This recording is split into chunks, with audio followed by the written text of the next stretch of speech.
ជំរាបសួរអ្នករៀនអេឡិចត្រូនិកទាំងអស់គ្នាសូមស្វាគមន៍មកកាន់ស៊ីគ្វីអេឡិចត្រូនិកទី6របស់យើងរហូតមកដល់ពេលនេះយើងបានបង្កើតស៊ីគ្វីជាច្រើនដែលបញ្ចេញពន្លឺនិងសំឡេង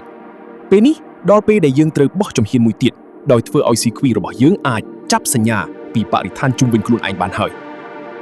ថ្ងៃនេះយើងនឹងបង្កើតឧបករណ៍ចាប់ភ្លៀងសាមញ្ញ Simple Rain Sensor Alarm គម្រោងនេះនឹងណែនាំអ្នកឲ្យស្គាល់នៅឧបករណ៍ចាប់សញ្ញា Sensor ប្រភេទថ្មីមួយគឺ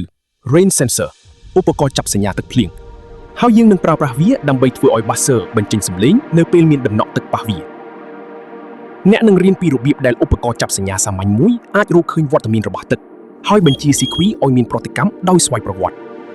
នេះជាគំនិតមូលដ្ឋានដ៏សំខាន់សម្រាប់ការបង្កើតប្រព័ន្ធស្វ័យប្រវត្តិកម្មឆ្លាតវៃផ្សេងៗនៅពេលអនាគត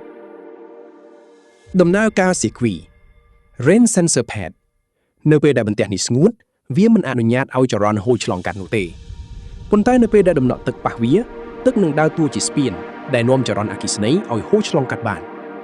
ត្រង់ស៊ីស្ទ័រជាកុងតាក់នៅពេលដែលទឹកភ្ជាប់ផ្លូវនៅលើ Rain Sensor Pad ចរន្តតិចតួចនឹងហូរចេញពីប៉ូលវិជ្ជមានរបស់ថ្មពិលតាមរយៈ resistance 1 kilo ohm ទៅកាន់ Rain Sensor Pad រួចចូលទៅជើង base របស់ transistor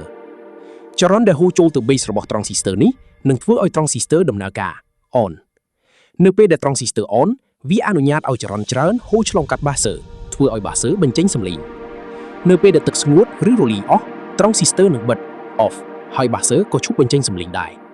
តោះចាប់ផ្ដើមស្វែងយល់និងបង្កើតទាំងអស់គ្នាអ្នកអាចចូលទៅមើលមេរៀនអនុវត្តនេះបាននៅទំព័រមុខទេសគម្រោងក្នុងគេហទំព័របាត់ដំបងបច្ចេកវិទ្យាអេឡិចត្រូនិកតាមរយៈ